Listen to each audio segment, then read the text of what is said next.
Good morning, good afternoon, good evening, and welcome to the Acronis Career Transition Series virtual event, How to Get Started as a Managed Services Provider.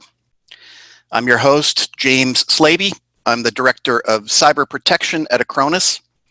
I have a couple of brief housekeeping notes to start off with. The conference is being recorded, and we will send you a link via email afterwards so that you can share the event with friends or colleagues who could not attend. You'll be on mute throughout the conference, but we are interested in getting your questions for our speakers, and we'll have time at the end for them to answer those. Please use the Q&A interface on your Zoom console, not the chat. If you can see chat, ignore that. Please use Q&A. At this point, it's my great pleasure to introduce our speakers.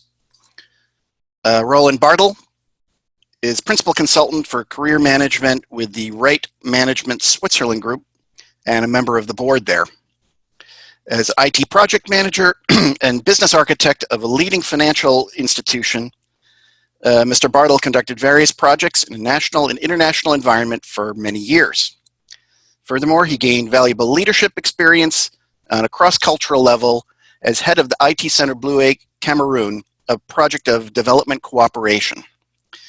He has a battery of degrees and technical certifications that have rounded out his experience. You should be very impressed by the insights he has to offer on your career development plans. I'd also like to introduce my colleague at Acronis, Amy Luby. She is the Channel Chief Evangelist at Acronis and a successful leader and entrepreneur in the IT Services channel with an extensive record of achievement in channel sales, program development, and recruiting IT solutions providers. She's got strong expertise and domain knowledge in the rapidly evolving global managed cloud and security services marketplace, and a proven track record of creating profitable managed and cloud product portfolios. She's the founder and moderator of the global SMB managed services community, which currently has 3,000 active global SMB and MSP reseller members. Hugely influential forum in that community. Let me quickly go over the agenda. Roland will start with some insights into how you can work during the lockdown. There are a lot of issues around working from home that require some changes to our habits, and general strategies to stay motivated, active, and effective in your career transition search. Amy will follow that out with a session on how to become a managed service provider, a field that certainly Acronis believes has incredible promise. It's most of our partners through which we sell our technology are in the MSP space. I have young relatives that I recommend to get into this field because I believe that even in the midst of this downturn, that it has tremendous growth opportunities as well as being an incredibly fascinating career to pursue. We'll then invite Roland back on stage and have a panel discussion. We'll take your questions, get to as many of those as we can. If we don't get to your questions, we will follow up with you after the event so that you get those questions answered. With that, I will hand the stage over to Roland. Thank you, James, for this introduction. And I will follow you, I will lead you now through a small presentation I provided to you. And please click, James. It's about unfolding your wings during the COVID-19 crisis. And if we go back a little bit in time, click, then you will see that there have been such crises already before. We take a look at the graph. It happened 100 years ago when the Spanish flu was in our countries. And the graph is, like you see, not only going up as our graph is going during COVID-19, it's also going down at a certain time. So we are currently not at a vertex, but I think we will soon reach it. And then, you know, when things are getting better, also, you know, economy is getting better usually. Click. So we have to acknowledge that we are in difficult times, times which are not new to the mankind, but maybe new to you. People went through this kind of situations in former times already, and we all need to keep going, yeah, because we need to survive this kind of crisis as well. Click. If you go back a little bit, you see there have been a lot of crises. For instance, the Spanish flu, when 20 to 50 million people died. But the good news is that after this kind of crisis, the situation, America's economy, for instance, grew 42% right afterwards. So there is a good life afterwards as well. Also, if you take a look at the Asian flu, which happened in 56 to 58, Dow Jones went 15% down during this time, but also afterwards, for instance, in the UK, there was an economic growth of 30%. So it's quite a lot. We managed also the Hong Kong flu with a death toll of 1 million people. And we're also managing the AIDS pandemic, which is still alive. There is no vaccination already around, but we live with it. And now we are facing COVID-19. Nobody knows when it's end. Nobody knows how many people will die, but for sure this pandemic will end somewhere, and then we can move on. There's also another crisis. Thank you. If we take a look at the economical crisis, there have been the Great Depression, which we survived. It lasts for 10 years already, and 25% of the people have been unemployed. We survived the oil price shock in the 70s. We survived also the Asian crisis in 1997. And not too far away, but also in our heads already, I think the financial crisis from 2007 to 2008 is still in our heads. And click, we all face personal crises. My really personal crises are described here. I've been at university and finished my degree as a mechanical engineer in 1995. And this was a situation that nobody wants to have a mechanical engineer. So I was jobless during this time. I did some other studies at this time and ended up being an IT project manager and enterprise architect until I figured out that in 2004, this may be the environment where I'm in the banking industry. That's not the environment where I want to stay for my life. So I decided to change my job at the end. So which I did, and in 2005, after I came back from the Development Aid project in Cameroon, I started my own business. Also, I went back to the IT and I went back to the banks, now as an external one, doing IT project management and also enterprise architecture, which leads me directly into the financial crisis. So therefore, it was quite heavy for me and my family, of course, and thanks to my wife. We survived this situation. That was really not a good situation at all. So I know what crisis means. But anyhow, the next step I took, I got back to university. It's okay, click. I got back to university. I did my degree in coaching. I have a master in coaching, and I ended up right now, since 5 years, I'm working with Right Management. It's part of the Manpower Group in Talent Solution, doing career transition management and workforce career management. So I know how the transition will feel like. And we crossed a lot of crises in our life, and crisis is part of our life. But one simple thing is you have to prioritize, find help, and care for yourself during this kind of situation. Click. And one thing is really we have to acknowledge that there are situations in life where we do not have an efficient coping mechanism. That happens. But don't give up. With our persistency, our ability to create new ideas, we are able to cope this kind of situations. Click.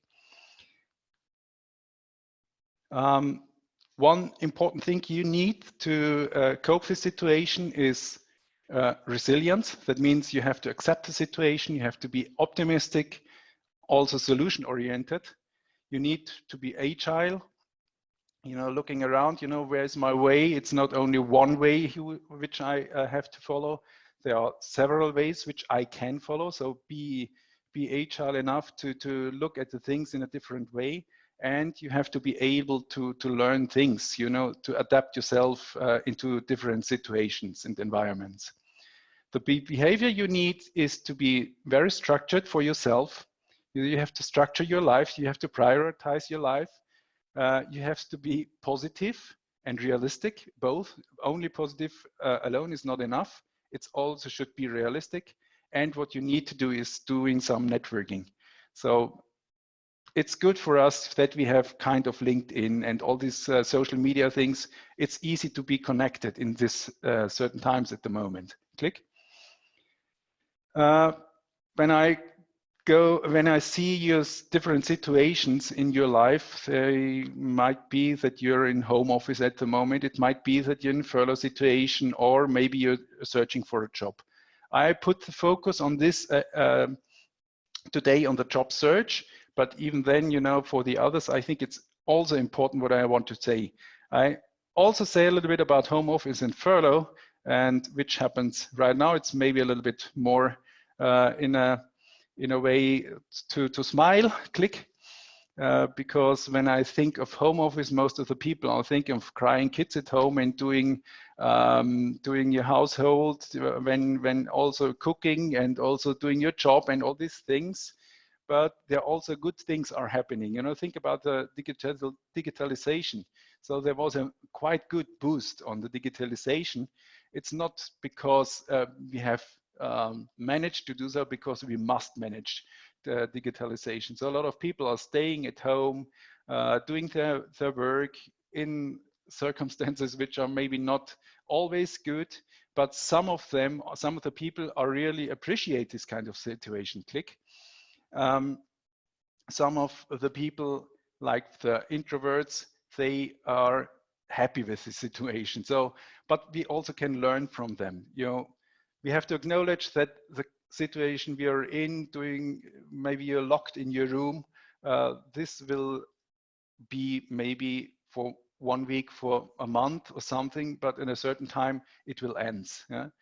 But you can learn from others maybe to cope this situation. And some introverts are coping quite good because they're enjoying staying at home. So also here you have to prioritize, find help, and care for yourself. Click. People in furlough situation are in a better situation because they are still bringing value to the business. Maybe you're not paid for in this situation, or only partly paid, or maybe you're paid, I don't know. But still, when the whole thing will end, you're able to go back to your work and bring value to your business. But still, now you have time to take control and prepare for your future. Step back, reflect yourself, and think about yourself, what you can do better in the future. And maybe the next analysis will help you as well. When I come to the jobless, click. When they are currently really in the bad situation because it's all digital, it's all online, which you have to do.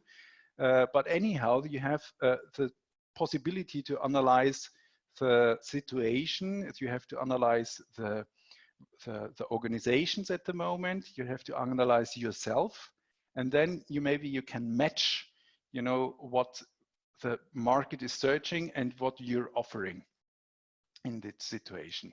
So I will help you on that a little bit when I put a look at the hiring trends, which are changing at the moment during the COVID-19. And please check out also our Manpower Group Talent Solution weekly COVID-19 updates online. Here you will see, what are the changes are week by week. And I put out some interesting things, for instance, if we take a look at the top jobs today, it's nurses, drivers, but nurses haven't been on the top jobs before. Yeah, So there are a lot of things are going on, and even, you know, if on number 3 is clerk, super, cashier, it's more on the online business, of course, but still people are searched there. On the IT side, it is more that security analysts are searched because of the digitalization, of course. Now, a lot of people are searching right now more security in their business because it's online business. Also, you will find these 24% of these openings have a minimal job requirement. 25 are professionals, and 51 need medical training or licenses. You know, all these things you will find on our homepage. Click. You also can go back and search for analysis on banks and consulting enterprises. They have tons of material analyzing already, you know, which kind of industry will be winning, which kind of industry will lose during this situation. So focus on the low exposure ones like construction, defense, retail, or packaging. And there are also winners, yeah, the internet services companies, for instance, or retail, online retail, or even gold mining. You know, all these kind of things is good for us. Click. And you have the possibility to analyze the marketing trends. So what are people searching for? People searching for finance, food, healthcare, or also media and pharma. So these will be the trends for the future at the moment. So all these kind of organizations will do well in the next weeks and months. Click. If you think abroad, there's also a possibility, you know, COVID-19 will lead us to a new normal. How will this new normal look like? It's kind of, you know, what kind of industry will change, for instance, in food industry. Yeah, can you imagine what happens there?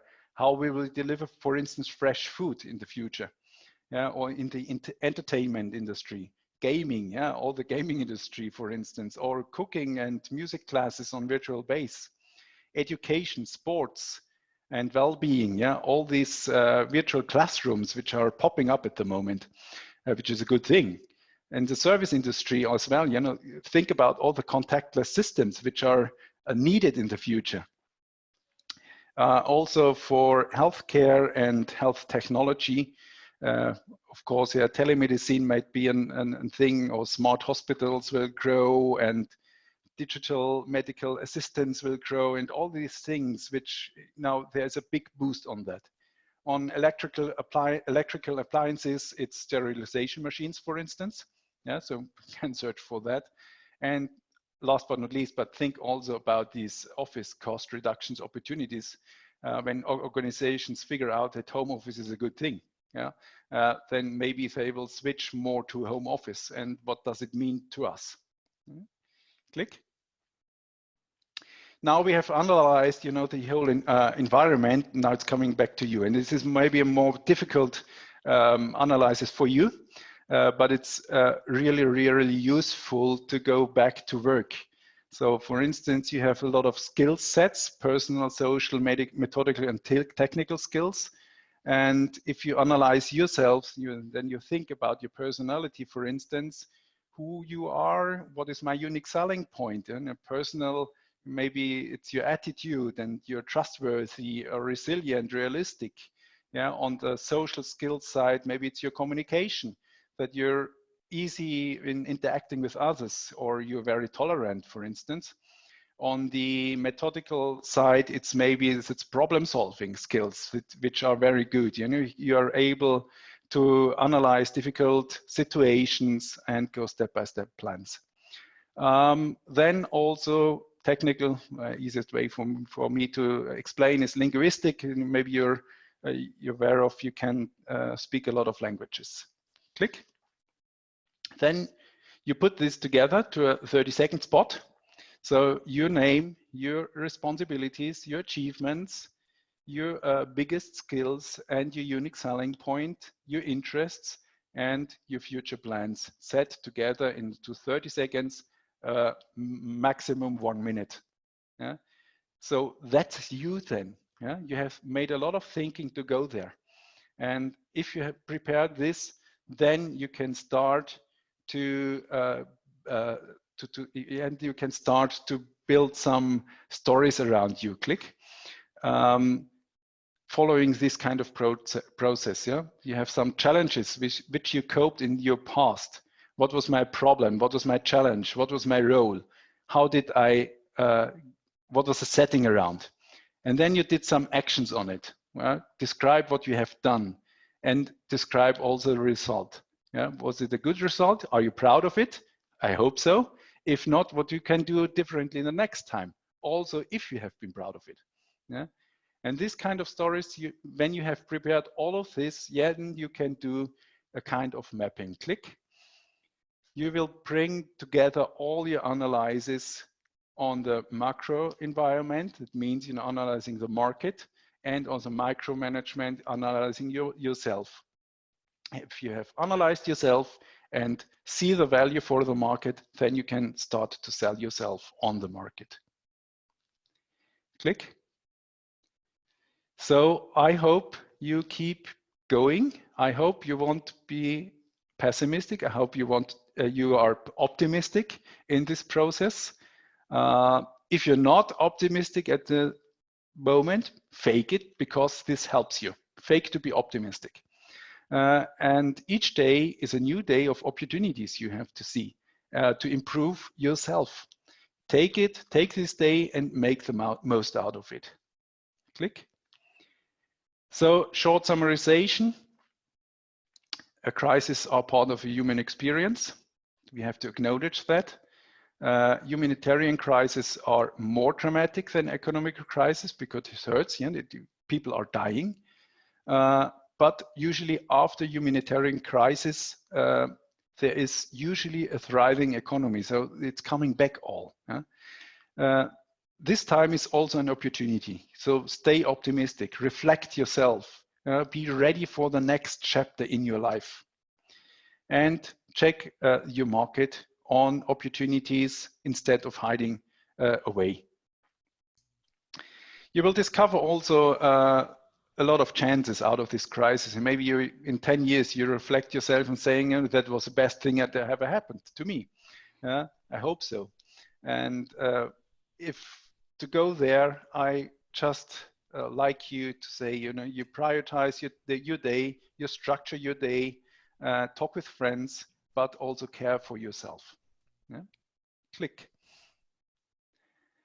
And that's, I'm coming back to 100 years ago. Hemingway was surviving the Spanish flu. And later he described the setting and to be in quarantine as a splendid place to write. So thanks to Hemingway and thanks to this setting that he has been able to write a lot of books and bring a lot of information to us. And that's it from my side. And I like to hand over right now to Amy. Thank you for that, Roland. That was fantastic. I've been through a couple of downturns in my tech career. I wish I'd had that advice then. We're now going to go from Roland's broad strategies for working from home and strategizing your transition to your next career to a bit more specifics, specifically how you can pursue a career in the managed service provider space. So over to you, Amy. Perfect. Thank you, James. Today I'm going to talk about my journey transitioning from nursing into IT. But before I go into my personal journey, let's look briefly at what an MSP is and the current market opportunity. Click. Very simply, an MSP, or managed services provider, is an IT services organization that delivers services proactively under a subscription model. Proactive is the key word, and it's the fulcrum upon which the MSP leverages their value proposition in marketing, selling, and maintaining their client base. Being able to remotely monitor, manage, and ultimately prevent downtime is the key value that the MSP delivers to their client base. Click. The MSP market is over 190 billion today, and North America is the largest MSP in terms of revenue generated. To break down the MSP deliverable in the different segments, in the small business sector, MSPs become the IT department. So small businesses generally don't have an IT person or an IT department, so the MSP fits the role of delivering 100% of the IT function for those organizations. A majority of MSPs globally cater to this particular SMB segment.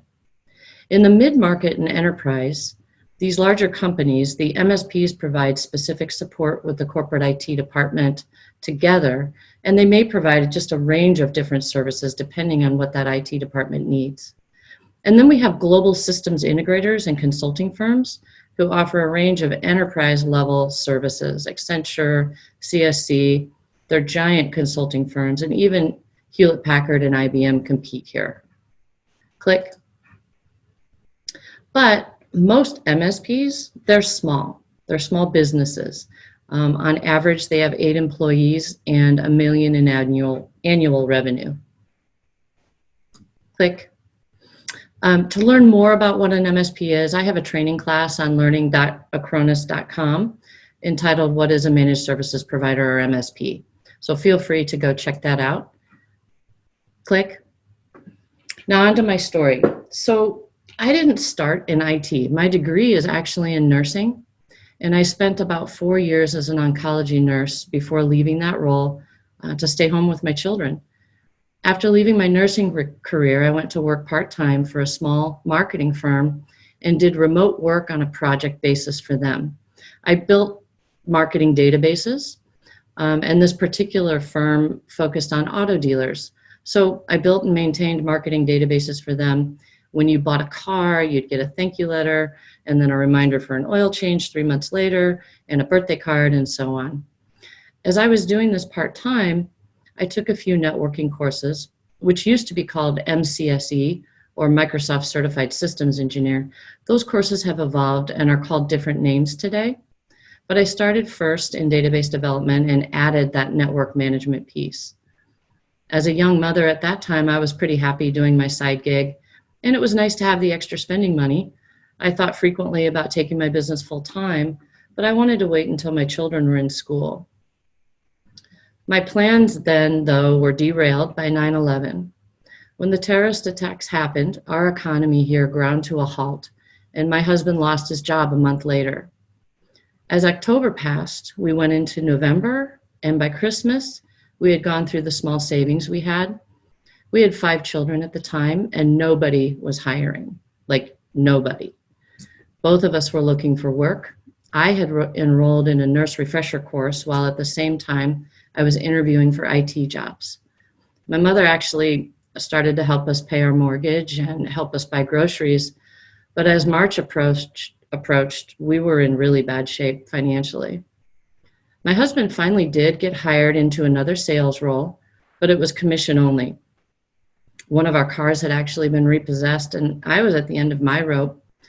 On one particular day that March, I spent an hour on the phone with a woman who had moved to Omaha and had just purchased an IT services franchise. She didn't have IT experience, and she needed to hire an engineer to help her grow the business. It seemed like a great fit for me, and she seemed excited too. The next step for me was the in-person interview. I remember being so nervous driving to that interview. I needed to make money at that moment. As I pulled up, her office was dark and the door was locked. She had actually stood me up. I was so angry and scared, and as I sat in my car crying, literally, I thought, if this woman can move here, buy a franchise without any IT experience, and thinks she can run an IT shop better than I can, well, no, she can't. I was born and raised here. I had all kinds of local connections. I had a network administration certification that gave me the basic skill set I needed to configure, install, and manage small business networks.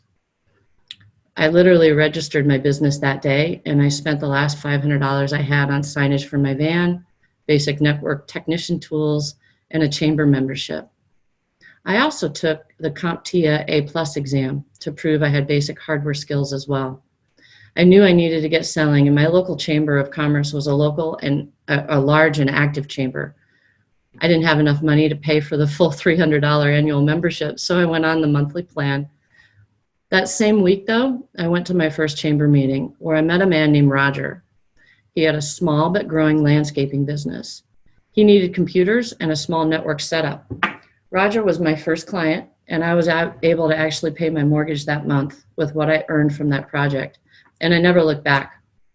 My first company was called Mobitech, and I started as a one-man show doing everything, selling, installing, and managing small business networks.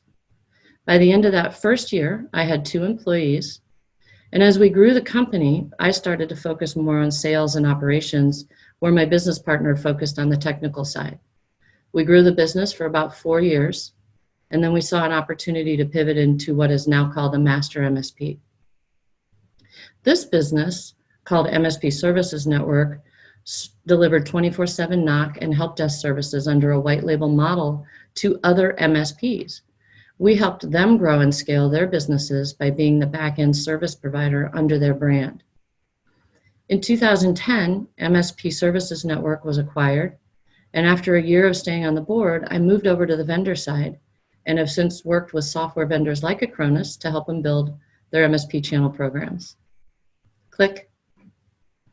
In my particular case, I started my business in a recession, and I survived the next recession of 2007.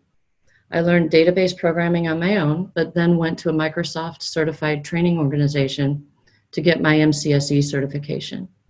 There will be several of these training centers in your local area, and if you do an online search, you'll find them.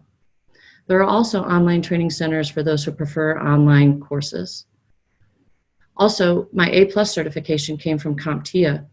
The Computing Technology Industry Association is a nonprofit trade organization who issues professional certifications for the information technology industry. To get started, these particular certifications are vendor and manufacturer neutral, and they certify you to have the requisite knowledge about a particular area rather than a particular product. It's a great place to start, and CompTIA also has a program called Creating IT Futures, where you can apply to be trained in information technology to prepare you for a job in IT. It's specifically designed for people in career transition.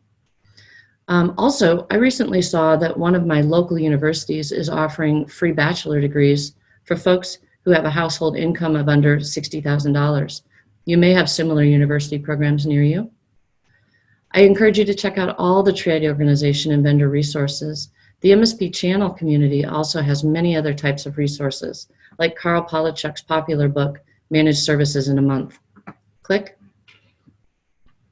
We have 31 distinct communities, 54 magazines, 64 podcasts, and 24 associations. It's a wonderful community to build on sharing best practices, resources, and expertise in an effort to help you grow your business. Click. Here I've highlighted the groups that I've been involved with and continue to work with. You can begin to engage the community today by checking out any of the organizations or groups here on this list. If you Google them, you'll find them all. I'd encourage you to take some time to research all of the conferences, the peer groups, social media groups, podcasts, associations, magazines, and influencers. You'll find endless resources, help, books, training, and certifications. Click. Podcasting has also become a popular avenue to share ideas, and I encourage you to add these to your favorite podcast streaming platform.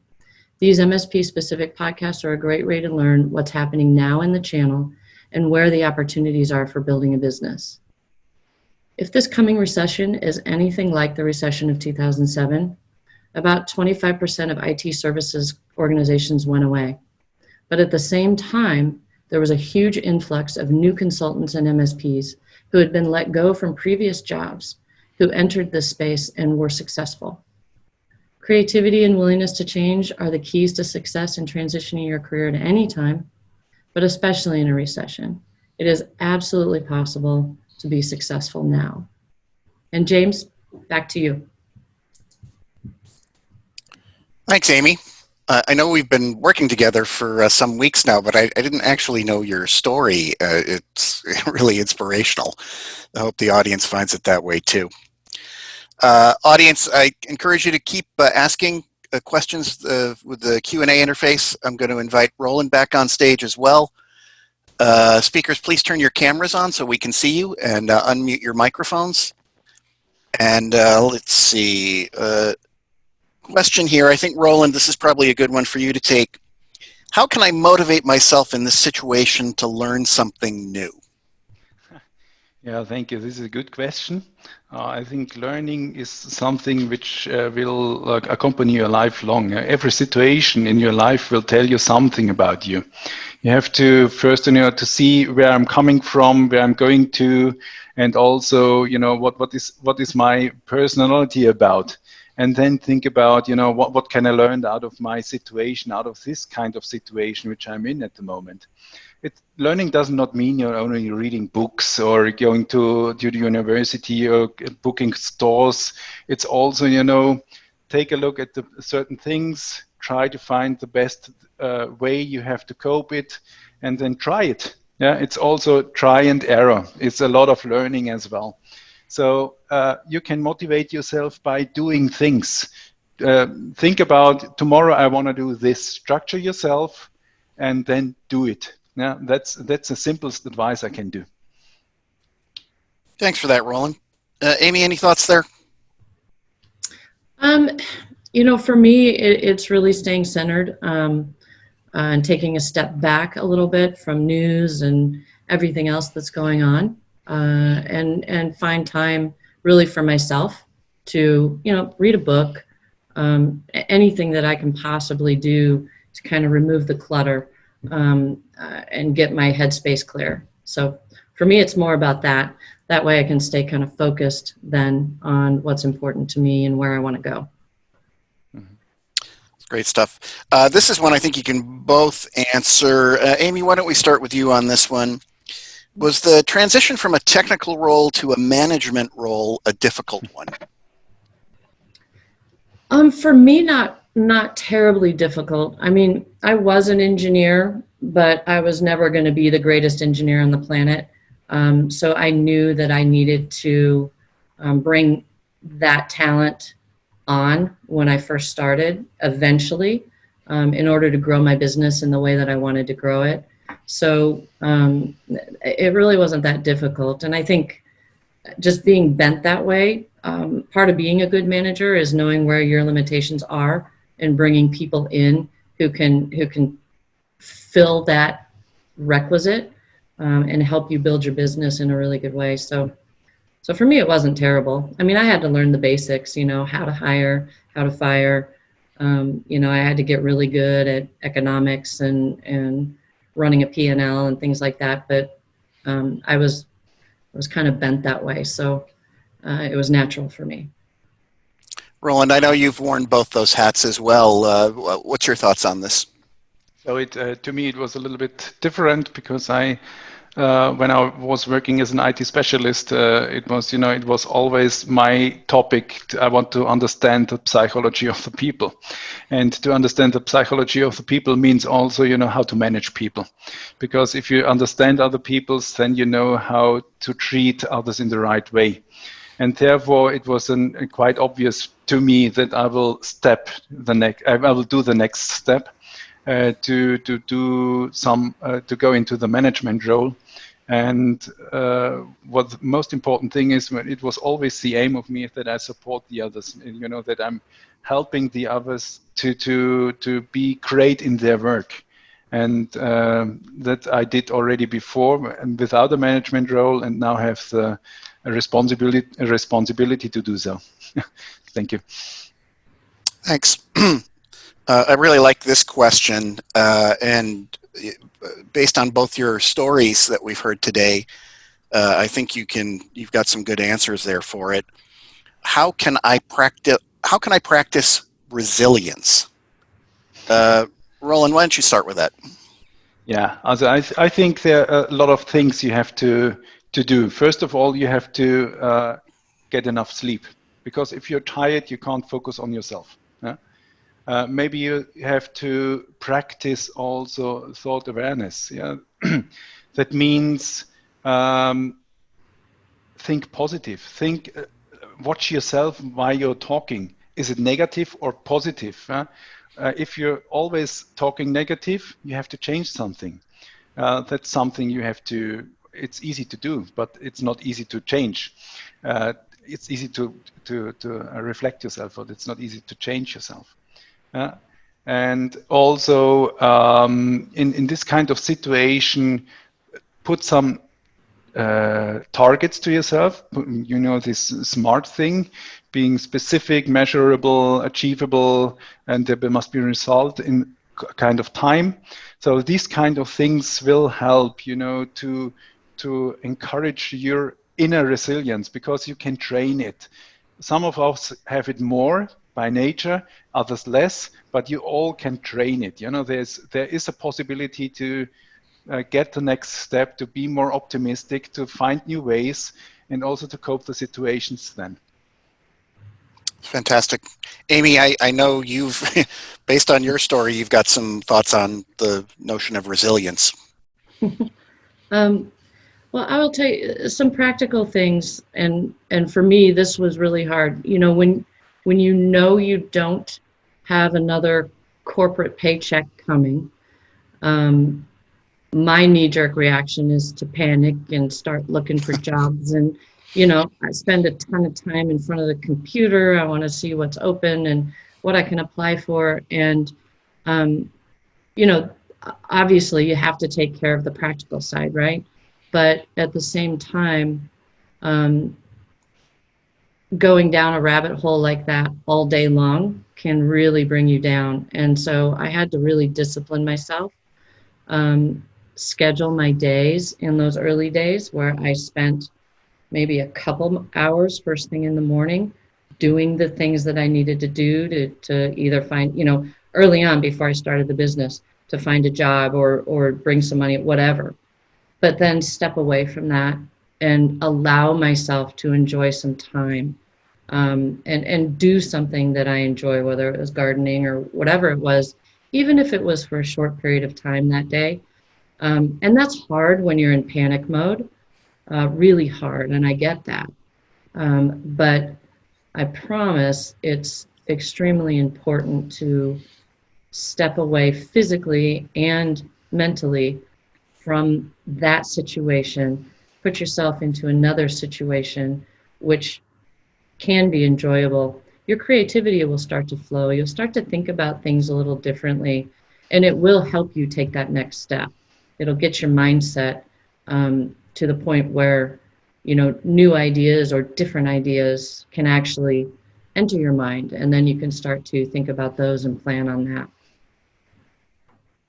That's great stuff. All right, let's move to a question that's a little bit more business and technical oriented here. What are the trends right now that we can take advantage of in starting our own MSP? I think that's clearly aimed at you, Amy. Trends, security. I mean, security is top of mind for everybody. And I'd be remiss if I didn't mention it. Anybody in IT has to have a requisite level of security skills today, period. Whether you're working for an organization or whether you're working for yourself. So that's definitely number one. And I would say, you know, even Roland mentioned some sectors that are going to grow that you could take advantage of. So from an IT consulting perspective, specializing in an area can be really helpful, where you really go deep into one area, maybe not so wide, but deep into a particular area, whether that's healthcare or whatever. You know, there are so many things you can do in IT. And if you have a particular interest around a particular type of business or sector or technology, dive right into it. Make sure you've got security covered, and go at it from that tack. That's how I would do it today. Amy, I've got another very pragmatic kind of question for you here. What can our audience expect as a salary for a very beginner MSP specialist?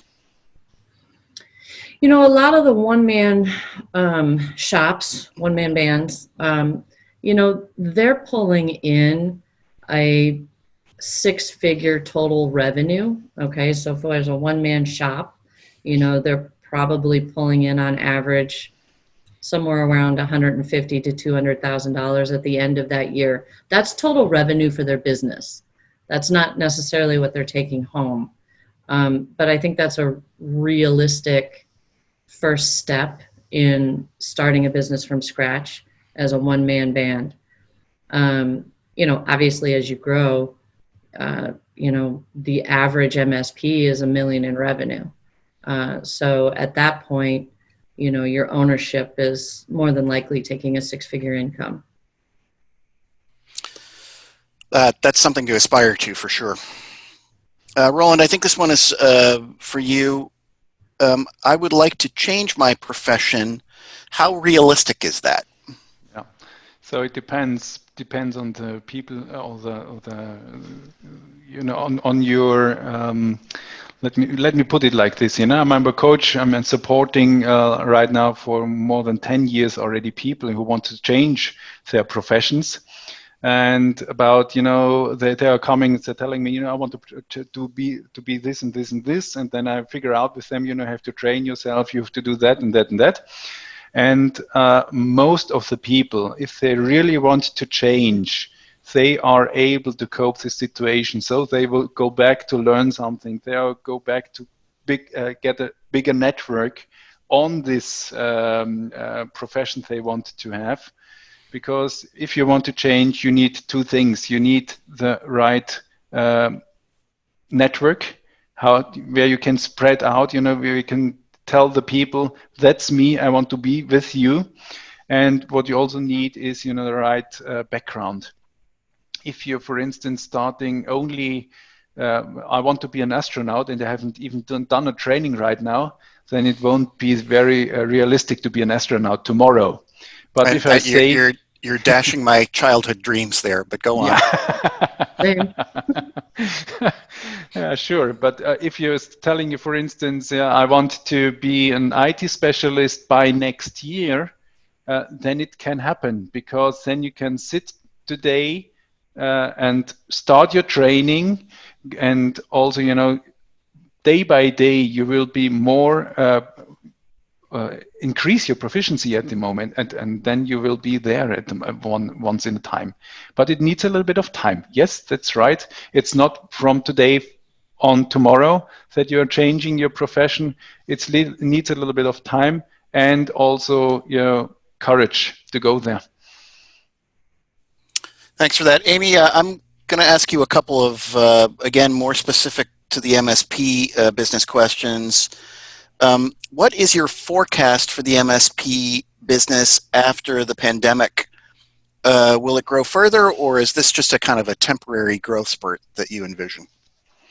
You know, MSPs, out of all of the IT service provider types, were most prepared for this pandemic.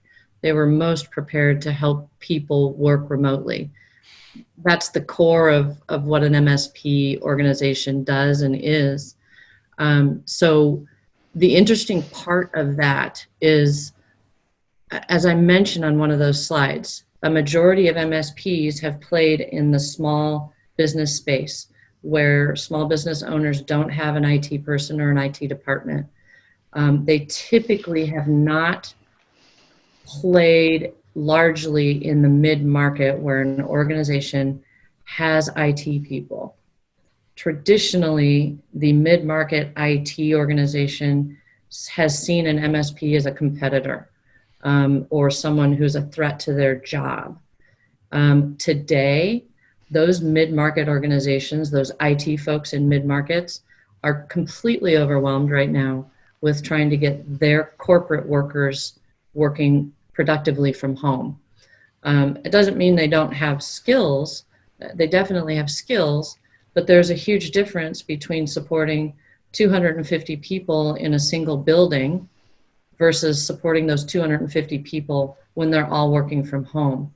And then MSP was perfectly poised to do that. So now MSPs have become relevant to all sizes of organizations because of their specialty skill set in managing remote workers, securing remote workers, and supporting them. So I see us continuing to grow quickly and have a tremendous opportunity, frankly, here in this particular pandemic situation. Well, we're out of questions at the moment. I want to thank you both for two terrific presentations and for your insights and, frankly, inspirational stories. I wanted to send the audience home with just a few closing remarks. Number one, this is just the first in a series of educational virtual events that Acronis is offering. On May 7th, we're doing one called How to Get Started in Information Security, and that will be followed with an event on how to get started as an IT professional. We don't have a date set for that one yet. It'll probably happen in May, but if you go to acronis.events, you can keep up on the details of those conferences. If you're not familiar with Acronis, the managed service provider channel is an enormous part of our business. It's the fastest growing part of our business. So we've developed a few programs to help them help their customers during the pandemic. If you're not familiar with things like Acronis Cyber Files Cloud, you can think of it as like a Dropbox-like capability, but more secure. And we're offering that to our service provider partners for free. We're also allowing them to give free backup capacity in Acronis Cyber Backup Cloud, and the combination of our new Acronis Cyber Protect product, which is a suite of cybersecurity services that MSPs can deliver to their customers for the same price that they currently offer just backup as a service to their customers. And we're all giving those away until the end of July to kind of help our partners and their customers get over the worst of the pandemic hump. With that, I would like to say thanks everybody for your time and attention. Wishing you all the best in the challenging months ahead. Please come back to our future events and have a great and safe day, afternoon, or evening wherever you are. Thanks, everybody.